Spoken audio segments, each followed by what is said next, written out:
Gambhir team India coach అయ్యాక విరాట్ కోహ్లీ బీసీసీఐతో ఏం చెప్పాడో తెలుసా మీకు? అది తెలిస్తే మాత్రం కోహ్లీకి శబాష్ అంటారు. క్రికెట్ గేమ్ ఎంతో బ్యూటిఫుల్ అని మీరు కూడా ఒప్పుకుంటారు. మనందరికీ తెలుసు విరాట్ కోహ్లీకి మరియు గౌతమ్ గంభీర్కి క్రికెట్ గ్రౌండ్లో ఎలాంటి రిలేషన్స్ ఉన్నాయో. ఇద్దరు ఒకరికొకరు ఎదురు పడ్డారు అంటే పచ్చగడ్డి వేస్తే బగ్గుమన్నట్టే ఉంటుంది. అయితే లాస్ట్ 2024 ఐపీఎల్లో మాత్రం ఇది కొంచెం సద్దుమురిగింది. ఇద్దరు బాగా క్లోజ్గా మాట్లాడుకోవడం బాగా జరిగింది. అయితే గంభీర్ టీమిండియా కోచ్ అవుతున్నాడు అంటే ప్రతి ఒక్కరూ దీని గురించి ఎక్కువ డిస్కస్ చేశారు.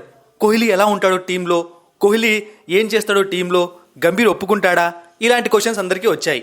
అంటే దానికి తగ్గట్టే విరాట్ కోహ్లీ శ్రీలంక వన్డే సిరీస్ ఆడకుండా ఉండాల్సింది, అంటే తను రెస్ట్ అడిగాడు. కానీ గంభీర్ ఏదో ఒకటి చేసి ఇప్పుడు విరాట్ కోహ్లీని శ్రీలంక వన్డే సిరీస్ కి రప్పిస్తున్నాడు.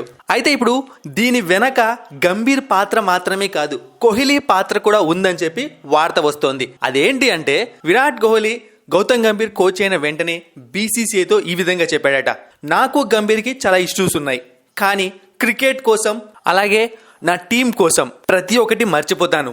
గతాన్ని నేను ఇక్కడితో వదిలిపెట్టేస్తాను, గంభీర్తో బాగా ఉంటాను అని అన్నాడట.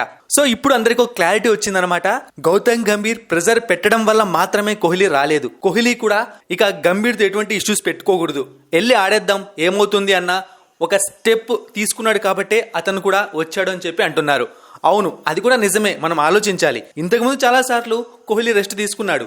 ఆ టైంలో కూడా కోచ్లు రిక్వెస్ట్ చేసే ఉంటారు, ఎందుకంటే ఇంపార్టెంట్ ప్లేయర్ కాబట్టి. మరి అప్పుడు రాని కోహ్లీ ఇప్పుడు వచ్చాడు అంటే సంథింగ్ తను కూడా ఏమీ పెట్టుకోకూడదు. ఇప్పుడు నేను రాను అంటే అది మళ్ళీ తర్వాతి మ్యాచ్ల్లో ఖచ్చితంగా ఇద్దరి మధ్య ఫ్రిక్షన్ క్రియేట్ అవుతుంది. కాబట్టి అలా జరగకుండా ఉండడానికి కోహ్లీ తన వంతు ప్రయత్నం చేశాడు. అలాగే గంభీర్ కూడా బెస్ట్ టీంతో వెళ్ళాలి, మంచి ప్లేయర్స్ ఉండాలని కోరుకున్నాడు. ఇద్దరిది తప్పు కాదు. మరిన్ని ఇంట్రెస్టింగ్ వీడియోస్ కోసం సబ్స్క్రైబ్ చేయడం మర్చిపోకండి.